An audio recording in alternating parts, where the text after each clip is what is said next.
این ماینکرافته، ولی نه یه ماینکرافت عادی. توی ماینکرافت عادی وقتی ما سعی میکنیم که چوب بکنیم با دستمون انقدر طول نمیکشه و تازه اگه موفق شیم بعد 1000 ساعت این چوب بزنیم تازه بهمون اوک بارک میده. و وقتی بخوایم درت رو با دستمون بکنیم از حالت عادی خیلی بیشتر طول میکشه و آخرش هم بهمون اینجور چرت و پرتا میده که درت بلاک هم نیست، پایل آف درت. و وقتی بدویم قرار خیلی زودتر از حد معمول غذامون رو کم کنه و هر پرشی که میزنیم قرار یه دونه غذا ازمون کم بشه. اسم این مادی که توی این ویدیو میخوایم بازی کنیم بدردن ولفزه و به جرئت میتونم بگم یکی از سخت‌ترین مودهای ماینکرافته که تا الان ساخته شده. و اگه بخوایم به رسیپیش نگاه کنیم کلی رسیپی جدید به بازی اضافه شده که ما حتی خیلیاشو نمیدونیم چیان و قراره که با هم دیگه بریم اینا رو اکسپلور کنیم. کلی رسیپی حدود 1600 خورده رسیپی داره که همه اینا رو ما باید با هم دیگه اکسپلور کنیم و یه سری از این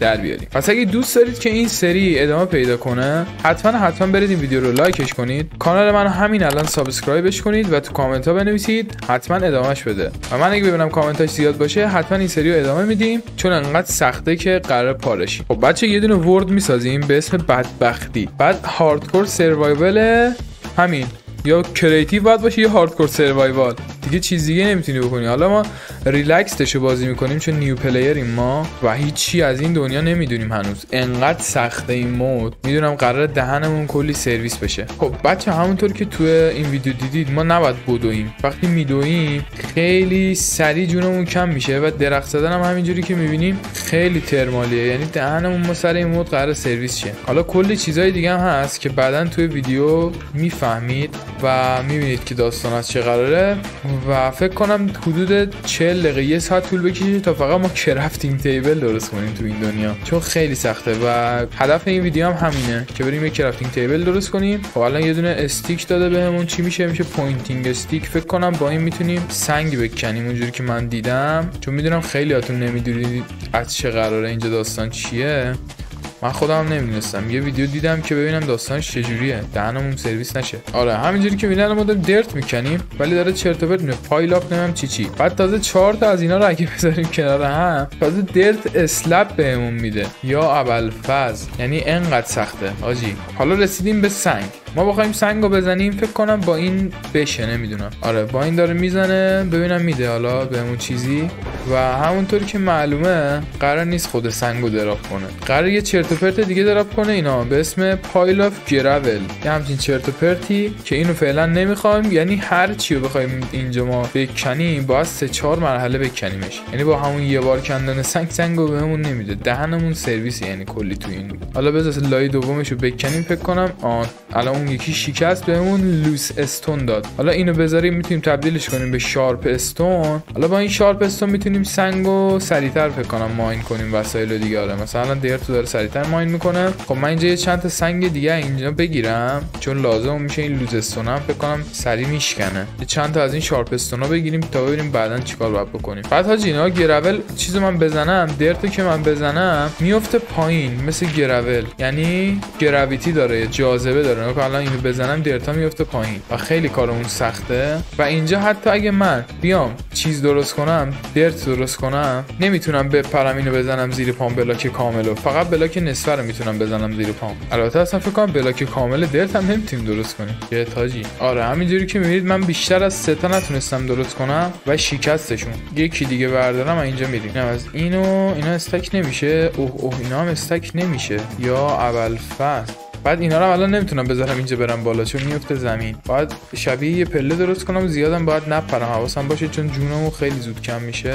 باید سعی کنیم اینجوری پله مانند برای خودمون همه جا درست کنیم که راحت بتونیم بریم بالا. خب الان با این شارپ استون فکر کنم میتونیم سریعتر چوب بزنیم.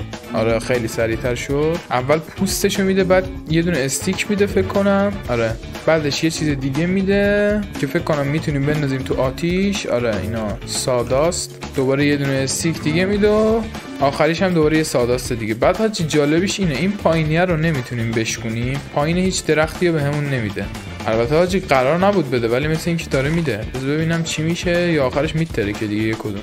امیدوارم بده و نترکه اینجا. خب فرقی هم نکردیم، مثل همون میشه ولی بالایی‌ها رو زودتر میتونیم بکنیم مثل اینکه. و اینجا هم باید را بریم، نباید بدویم، حواسمون باید باشه اینجا یه دونه گوسفند هست، یه چند تا گوسفند میتونیم جمع کنیم برای خودمون و اینا چون فرار میکنن قرار خیلی جون ازمون کم شه. وای حاجی این چرا نمیمیره؟ همه جونم داره میره.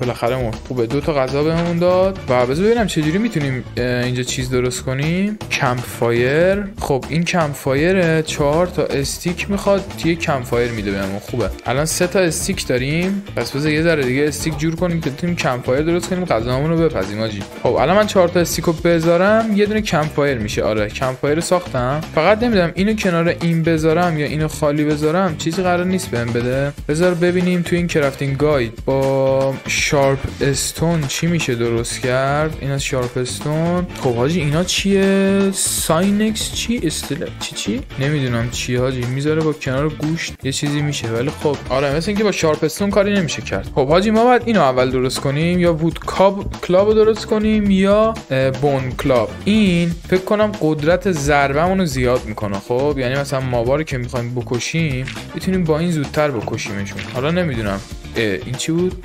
دانگ؟ نمیدونم این سگه دراپ کرده هرچی هست، ولی خب فکر کنم این استخونا رو اسکلتون فقط دراپ میکنه توی این مود، یعنی باید حتما اسکلتون پیدا کنیم و با این پوینتی استیک هم فکر کنم میتونیم هوکا رو سریعتر بکشیم. نمیدونم بذار یه ذره غذامون رو اینجا جور کنیم. ما حاجی افتادیم پایین. کریپر. بذار این بهتره که ایول یه دونه هم کنارش چیز هست. خب حاجی ترکید حله. اسکلتر هم کشت. ایول. خب ما اینجا دوباره پایل درت جور کردیم، یه ذره اسلب، ولی خیلی عذابه حاجی بازی. آره اینجا کلی ریسورس جمع کردیم. این کریپر ترکید. این چیه قرمزه؟ نمیدونم نداد بهمون، شاید خونه یاروه. و حاجی نگاه کن چقدر پایین تاریکه. شد. خب اینجا رو نظرم بریم بالا. اینجا یه ذره این پایل درتا ریخته، اینا رو جمع کنیم. وای حاجی نباید زیاد بپریم. خب من یه ذره این اسلبا درست کنم که راحت بتونیم رفت و آمد کنیم اینجا و بریم سمت بالا. کم کم هم داره شب میشه، جون ما هم در حال اتمامه. یا اول فصل چه ماده سختیه خدایی. اگه دوست دارید ادامهش بدیم حتما همین الان برید ویدیو رو لایک کنید. ساب کانال هم یادتون نره. من یه شارپ استون البته 2 تا استخون داریم حاجی، اینا رو بذاریم کنار هم میتونیم این بوم کلاور رو درست کنیم و با این سریعتر ماوا رو بکشیم. ببین الان فکر کنم 3 تا بزنیم. ایول مردش. خیلی کارمون ایزی تر شد برای گوشت جمع کردن و برای شب اول فکر کنم همین 3-4 تا گوشتی که داریم کافی باشه. یه دونه گرگم اینجا هست، نمیدونم میشه رامش کرد یا نه، ولی خب حاجی اگه توی این مود زیاد تو تاریکی هم بمونیم میمیریم. پس بذار بریم زیر زمین. خب خدا رو شکر اومدیم یه جایی که اینجا زیر زمین هست. البته پشتمون قاره حاجی، احتمال کریپر چیزی هست. پس اینجا رو میبندیم، جلوی رومون هم میبندیم که مابی چیزی نتونه بیاد داخل و اینجا امن باشه واسمون. امیدوارم که همینطوری باشه. خب یه دونه کمپ فایر داریم. کمپ فایر رو میتونیم بذاریم اینجا، فقط نمیدونم چجوری روشن میشه. میدونم یه دونه پوینتی استیک میتونیم بذاریم روش که گوشتمون رو بذاریم. خب الان گوشتمون رو گذاشتم روش، شما فکر کنم نمیبینید. یا اول فصل حاجی صدا گورگا رو چقدر ترسناکه، گلومه حاجی. خب الان باید ببینم چجوری میتونیم کمپ فایر رو آتیش بزنیم. حاجی باید چیز جور کنیم. یه دونه تناب میخوایم و 2 تا استیک که اینو درست کنیم، با این بتونیم این گازه رو روشنش کنیم. آره استرینگ میخواد حاجی. و الان شبم هست، هیچی هم اینجا نمیتونیم ما استرینگ جور کنیم. پس فعلا بریم سنگمنگ جور کنیم از همین قاره تا صبح شه. حاجی شب که میشه کنار چیز نباشیم، آتیش نباشیم یا کنار نور نباشیم، اینجوری اسکل مسکل میشیم، هی داره صفحه جلو عقب میشه، شما نمیبینید. خب بچه‌ها من یه ذره برایتنس بازی رو زیاد کردم که شما ببینید چه خبره و چی داره اینجا میگذره. خب حاجی فکر کنم داره صبح میشه یا نه هنوز شبه. صدای چند تا چیزم بالا اومد. سگ فکر کنم دارن پدران اسکلت رو در میارن. صبح شد میریم بیرون و امیدوارم یه چند تا استخونم اونا انداخته باشه. حاجی این پشمی که این دراپ کرده رو نمیشه تبدیلش کرد به نخ؟ نه نمیشه. یه اسکلت اومده اینجا حاجی. وای وای وای وای نه داره منو میزنه. کلاور رو بگیریم دستمون، با این فکر کنم راحت میتونیم بزنیمش. سوار چیزم هست. شت. وای حاجی خیلی داره دمیج میده. مجبورم چند تا بپرم بزنمش تا منو نکشته. یا اول فصل حاجی زخمی شدیم، هیچ کاری هم نمیشه کرد. 2 تا اومدن. یا اول فصل. خب خدا رو شکر تو این مود وقتی غذامون کامل نباشم قلبمون کم کم پر میشه. یه ذره وایسیم قلبمون پر شه. نمیدونم گوشت خام میشه خورد یا نه، افکت بدی میده یا نه، ولی یه دونه کام میخوریم ببینیم نه حاجی میشه خام خورد. بذار یه دونه دیگه هم خام بخوریم، هلسمون یه ذره پرشه. این دوتا بیناموس رو از اینجا بتونیم بزنیمشون.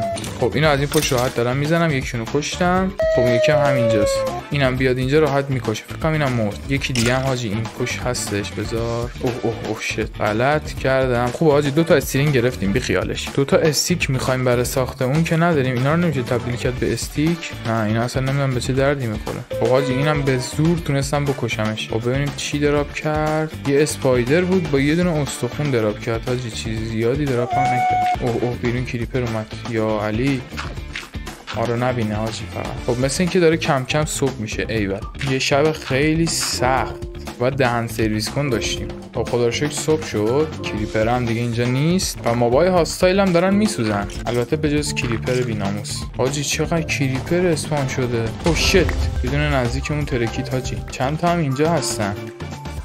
این بیناموسا رو چیکارشون کنم؟ یه دونه از این چیزامو زدن شیکوندن. اوه شت یکی دیگه هم ترکید. اشکال نداره یه ذره این چیزا میده بهمون، ولی خب خیلی جونمونو میبره حاجی. یه دونه اینجا سگ هست، این استخونو بدیم بهش. این رام میشه. ایول حاجی رام شد. اینو بزن. وای چند تا کریپر اینجاست یا ابوالفضل. اوه یه کریپر هم دیگه اونجاست. بابا این بازی میخواد ما رو همین اول بکشه خدایی. اون سگ هم نمیاد این کریپر رو بزنه. بذار بغل درخته بهتره که وای نه پایین. اوه شت سگمون مرد. دهنت سرویس. خب حداقل کنار درخت بهتره که یه اسکلت بیناموس هم اینجاست. خب خوبه این کریپر رو حداقل کنار درخت ترکوندیم. یه ذره خاک هم بهمون داد که اینا رو تبدیلش کنیم به اسلب. خوبه کلی اسلب شد. یه اسکلت بیناموس هم این پایینه. خب اینم کشتم، استخونش گرفتم. یه دونه استخون داد، یه دونه هم اونجاست. بذار این نمیدونم چرا تو آفتابی آتیش نمیگیره بی پدر. اینم بتونم بکشم. نمیدونم حاجی این چرا نمیمیره بیناموس. وای مردم. دهنت سرویس. همه پیشرفتمون به فنا رفت. این هاردکورش اینجوریه دیگه، بمیری کلا یه جای دیگه اسپانت میکنه. الان کلا دور شدیم از اون جایی که بودیم. خب ما تجربه که کسب کردیم اینه که باید سریع وسایل خودمون اینجا رو بندازیم سریع، تو خیلی زود تاریک میشه و مواد دهن ما رو سرویس میکنن. خب الان که استیکو گرفتیم راحت این پوینتیا درست میکنیم و باید بریم دنبال سنگ بگردیم. حاجی فکر کنم کلی هم اینجا باشه. اگه کلی باشه کلی خیلی نیازمون میشه. حالا بعداً بهتون میگم چرا. آها کلی اینجا هستش. ایول آقا بنازم کلی ها رو بده من. البته بذار پوینتی استیک درست کنیم، پوینتی استون البته. خب این از این. حالا یه ذره سنگ بزنیم. خب یه دونه این لوس استونه گرفتم، شارپ استونش کردم. حالا بذار بکنیم سریعتر. خب من یه ذره سنگ جمع کردم تا تاریک نشده بریم بقیه وسایلمون رو جمع کنیم. اینجا هم میتونیم بکنیم تبدیلش کنیم به خونمون. خب یه ذره زمین اینجا رو کندم، یه ذره استیک جور کنم بیایم اینجا رو تبدیل کنیم به خونه امشبمون. اوکی دیگه امنم هست، بالا سرمون حداقل یه سقفی هست و یه راه پله اینجوری هم براش درست کنم که نیاز به پریدن نباشه. خب این از این. کلیا کجا بودن؟ اینجا. این کلیا رو هم راحت با این بزنیم که نیاز داریم. خب یه ذره کلی اینجا زدم، ببین چند تا میشه. یه دونه هم این پایین بود، اینم میشد زد. بذار اینم بزنیمش. خب کلیا کدومه؟ ایناست، پایل اف کلی. 10 تا شد. با اینا چی میشه درست کرد؟ حاجی بذار ببینم. خب پایل اف کلی. دو تا بذاری کنار هم میشه کلی معمولی. اینا رو بذاریم یعنی میشه 5 تا کلی. با کلی میشه وت کلی درست کرد. اینجوری وت بریک، آجر خیس. بعد اینا رو که بذاریم رو زمین کم کم شروع میکنن به خشک شدن و آجر خشک بهمون میدن. حالا میبینیم تو ادامه چی میتونیم با این درست کنیم، بهتون نشون میدم. خوبه دیگه. بذار یه ذره دیگه ببین اگه میتونیم کلی جور کنیم با یه ذره درخت، چون استیک خیلی نیاز داریم الان. خب استیک ذره جور کردم، کم کم حس میکنم داره شب میشه. بریم اونور. یه چند تا حیوان دیدم. این حیوان البته گاو حاجی نمیشه زد، گاو خطریه. گاو که بزنیم بهمون دمیج میده، یعنی اینم به ما اتک میزنه. بعد یه گوسفندی چیزی مرغی چیزی پیدا کنیم که اونجا هستش. خدا رو شکر. خب حاجی خدا رو شکر اینو زدیم، 2 تا گوشت بهمون داد. دیگه داره شب میشه، ما هم استرینگ نتونستیم پیدا کنیم. خب یه مرغ دیگه هم کشتم، اینقدر غذا شد و اینم طول میکشه حاجی. خشک تو شب هم خشک نمیشه. اگه بتونیم یه دونه اسکلتون پیدا کنیم حاجی بزنیم خیلی خوب میشه. ولی به نظرم بریم تو غارمون و اسکلت بمونه برای فردا، چون هیچی برای دفاع نداریم. به نظرم اگه بتونیم این اسپایدر رو بکشیم خیلی برامون خوب میشه. ببین منو میبینه. خب اومد. میتونیم بکشیمش حاجی؟ نه شت. آقا سخت این ماد. خب بچه ها من یه سری دوباره وسایل جمع کردم. یه چیز جدیدی فهمیدم. فکر کنم وقتی که ما زخمی باشیم نمیتونیم به هیچ مابی دمیج بدیم. یعنی اگه از اونها زخمی شده باشیم نمیتونیم بهشون دمیج بدیم. پس باید سعی کنیم که زخمی نشیم و اینکه آره الان چون اسکینم رفته، چون نتم فکر کنم قطع شد، آفلاین شد من که رفتم. خب الان که استیک داریم و از این سنگا تونستم جمع کنم، به نظرم بریم یه چند تا غذا جور کنیم. به گاوا دمیج ندیم چون اینا دهنمون رو سرویس قرار بکنن و بهمون دمیج میزنن. بریم یه گوسفندی چیز بدبختی اینجا پیدا کنیم بکشیمش. تا چش کار میکنه هیچی نیست. خب یه چند تا گوسفند اونجا میبینم و مرغ و البته خوکم بود حاجی. بذار همینجا اینا غذامون اوکی کنیم. حاجی یکی از این گوسفندا رو دمیج میدی بقیه‌شون هم فرار میکنن. جالبه. خب الان به لولی رسیدیم که دیگه نمیتونیم بدویم. توی این مود به 4 تا غذا برسی دیگه نمیتونی بدوی. یه ذره دیگه کم شه فکر کنم دیگه نمیتونیم بپریم. خب من دارم تعداد زیادی غذا جور میکنم و راضیم. یه دونه مرغ اینجا خام بخوریم به نظرم که غذامون زیاد کم نشه. اینقدر غذا شد که به نظرم اوکیه. برای شب اول اوکیه. دیگه کم کم داره شب میشه. به نظرم خونمون رو درست کنیم اینجا. خب اینجا یه خونه همینجوری من درست کردم فعلا که از ماوا امشب در امان باشیم. خب با این چوبا میتونیم یه وود کلاب درست کنیم فعلا که بتونیم ماوا رو باهاش بزنیم و فردا باید دوباره 4 تا چوب جمع کنم که با اون 4 تا چوب بتونیم یه دونه کمپ فایر ردیف کنیم و 2 تا استخون که بتونیم وود کلاب درست کنیم و یه استرینگ. یه مرغ خام دیگه برای امشب باید بزنیم و اوه حاجی بهمون هانگر داد یا اول فود پویزن شدیم، مسموم شدیم. مجبوریم یه چند تا از این گوشه‌مون رو حروم کنیم. حاجی یه اسکلت اومد یا اول فاس اینو کلا کنه بتونیم بکشیمش راحت. فکر کنم تیر که بهمون نمیتونه بزنه، ما هم داریم با این چوبی راحت میزنیم مردش. خوبه ولی اون کلاب چوبیمون شکست، اینم استخون دراپ نکرد، تیر فقط دراپ کرد. حاجی الان فهمیدم با پشمم میتونیم آرمور برای خودمون درست کنیم. پشما رو باید با این میل بافتنی ها بذاریم کنار هم تا بتونیم پشمو ببافیم. بعد اینا هم 2 تا پوینتی استیک کنار همه، یعنی 2 تا استیک داشته باشیم میتونیم پوینتی استیک کنار هم بذاریم اونو درست کنیم. پشم هم داریم بذاریم کنار هم، پشما رو ببافیم، آرمور پشمی برای خودمون درست کنیم. حالا فردا صبح شد میریم دنبال این کارا، اینا رو انجام بدیم. آقا به کم کم دیگه داره صبح میشه. شما مگه تا الان این ویدیو رو لایک نکردید حتما برید لایک ویدیو رو بزنید. بالا سرمون دقیقاً یه دونه عنکبوته. بذار صبح شد میریم بیرون. حاجی یه دونه استرینگ هم اینجا هست، خوبه میتونیم اینم برش داریم. فکر کنم با این سنگایی که شارپ میشن میشه اینا رو برداشت. یه بار که اینو بزنیم هیچی نمیشه، دوباره بزنیم هم فکر کنم هیچی نمیشه، بار سوم دراپ میشه. آره الان 2 تا زدم هیچی نشد، لایه سومش فکر کنم دیگه استرینگ دراپ میکنه دیگه. آره نه یه لایه دیگه هم هست. خیلی طول میکشه استرینگ دهنم سرویسه، ولی خب بالاخره گرفتم. یه کریپر بی پدر داره میاد. خب حالا که استرینگ داریم بریم استیک و چوبم ردیف کنیم، یه ذره غذا بذاریم بپزه. حاجی واقعا داره گرسنمون میشه، هیچی هم نداریم. خدا رو شکر قلق داستان داره دستمون میاد. فقط الان 4 تا استیک جور کنم که این 2-3 تا شد. یه دونه دیگه بدی. خب این از این یکی دیگه هم بگیریم فکر کنم دیگه بتونیم گوشت رو بپزیم. البته یه دونه اجاق روشن کنم میخوام، یه ذره بیشتر استیک نیاز داریم. خب بذار ببینم. خب فعلا اجاقشو درست کنم. این از این شد یه دونه اجاق. کمپ فایر رو میذاریم اینجا. حالا این استیکر رو باید تبدیل کنیم به پوینتی استیک و اینو بذاریم این رو و گوشت رو بندازیم دورش این شکلی. حالا برای اینکه اینو روشن کنیم نیاز به یه دونه دستگاه داشتیم دیگه. اون دستگاه طناب میخواد فکر کنم 2 تا استیک. خب حالا با این 2 تا استخونه یه دونه اسکام درست کنم این کلابا که بتونیم اینو راحت اینجا بکشیم گوسفنده رو. ایول با 2 تا ضربه خیلی هم راحت. خوبه اینو فقط نگرش می‌داریم مواقع اضطراری استفادهش می‌کنیم. الان یه ذره سنگ می‌خوایم، احتمالاً اینجا رو بکنیم زیر این به سنگ برسیم. خب اینم از سنگ و اینم پوینتی استیک. یه ذره بعد اون سنگا جور کنیم، سنگ تیزا. خب این از اون سنگ تیزا. حالا بریم دوباره یه ذره بیشتر جور کنیم. اینجا هم میتونیم خونش کنیم، اون چیزا باحالی شد. خب یه ذره دیگه این سنگ تیزا ردیف کردم. حالا وقتشه اینجا دوباره استیکمون ردیف کنیم. حاجی استیکاش ردیف شد. 2 تا استیک میخواست با یه دونه طناب که شد بودریل. الان اینو باید فکر کنم آره اینجوری بزنیم هی به این تا این زیرش آتیش بگیره.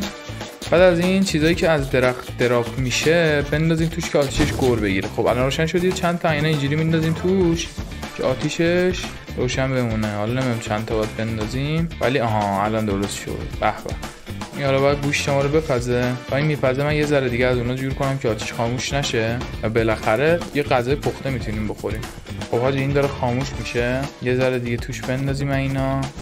چقدر طول میکشه دهن سرویس تا بپزه، چقدر طول میده غذامون رو بپزه. هوام داره تاریک میشه. یا اولفر حاجی نپخت غذا رو. یا علی بذار اینو میتونیم برش ببریم تو بیس.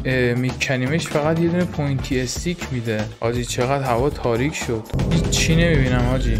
دور اطرافم تاریکه، منظورم یه ذره گوشت خام بخورم.